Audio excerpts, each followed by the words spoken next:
তার জন্য আমরা একটা সেফটি ভালভ লাগাবো, প্রেসার ভালভ, প্রেসার ভালভ, যে হাউ মেনি ওখানে এয়ার ইনক্লুড আছে, কতগুলো এয়ার ওখানে আছে বা নাই, সেটা আমরা প্রেসার ভালভের মাধ্যমে দেখবো। তারপরে সাপ্লাই যাবে, সাপ্লাই কোথায় যাবে? এই টিউব ভালভে যাবে, ওই সাপ্লাই লাইনটা এই টিউব ভালভে যাবে, টিউব ভালভ তারপর আমরা মেকানিক্যালি নিজের দ্বারা অপারেট করে ব্রেকটাকে আমরা কাজ করি, তাই তো? এটাই করি তো। সেই টিউব ভালভ থেকে তারপরে ব্রেক ড্রামে যায়, এরকম একটা যন্ত্র থাকে, তার সামনে কিন্তু একটা পিস্টন থাকবে। কেমন পিস্টন থাকবে? এরকম।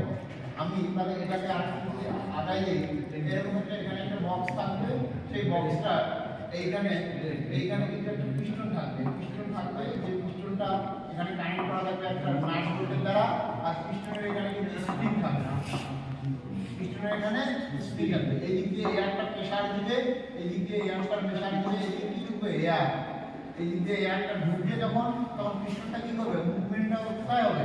এই দিকে হবে। আর এই দিকে যখন হবে তখন এই এস আকৃতির যে যন্ত্রটা আছে সেটা ঘুরে যাবে, ঘুরে যাওয়াতে এরা দুজন কি হবে? এক্সপাইন হয়ে যাবে। এক্সপাইন হওয়াতে ব্রেকের যে ড্রাম আছে তার গায়ে লেগে যাবে এবং চাকাটাকে থামিয়ে দেবে। তারপর আলটিমেট আমরা কি করি? ওখানে আমরা ক্লাস করে দিই, ক্লাস করে দিই যাতে এই থেকে কানেকশনটা ডিসকানেক্ট হয়ে যায়, তাই তো?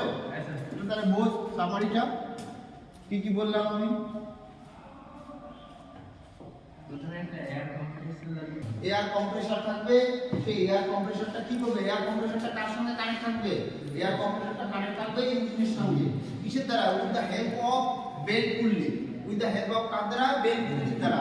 বেল্ট পুল্লি হতে পারে বা চেনও হতে পারে, কিন্তু বেশিরভাগ ক্ষেত্রে আমরা বেল্ট পুল্লি লাগাই। বেশিরভাগ ক্ষেত্রে আমরা বেল্ট পুল্লি এই কারণে লাগাই কারণ বেল্টটা অবশ্যই রাবার দিয়ে তৈরি হয়, রাবারের ফ্রিকশন অবশ্যই বেশি থাকে। এবার মাঝখানে যদি ফ্রিকশন যদি কম বেশি হয়ে যায়, কম্প্রেসর সাপেক্ষ, সেখানে ইঞ্জিনের কোনো রেসপন্সিবিলিটি বা কোনো রকমের ওখানে ড্যামেজ হবে না। কি কারণে ড্যামেজ হবে? যদি আমি চেন লাগাই, চেন লাগালে পরে চেনটার কিন্তু ওর যে এপিসিএম থাকবে, ওর এপিসিএম কিন্তু রাবারের তুলনায় অনেক বেশি থাকবে এবং বেশি হার্ড হবে।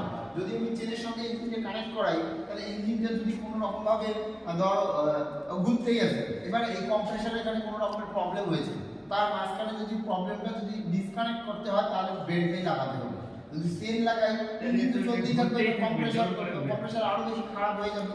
এবার খুব কম খারাপ বা ওখানে সেফটি পারপাস আমরা ওখানে ইউজ কি করবো? বেল্ট ইউজ করবো।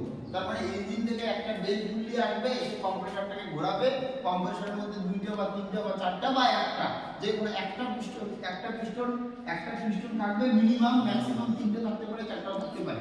তাহলে মিনিমাম একটা পিস্টন দিয়ে আমরা কি করবো? এয়ারটাকে অ্যাটমসফিয়ারিক এয়ারটাকে সাকশন করবো, সাকশন করে আমি ট্যাঙ্কে পাঠাবো, ট্যাঙ্কে পাঠানোর জন্য মাঝখানে আমার দুটো জিনিস করতে হবে।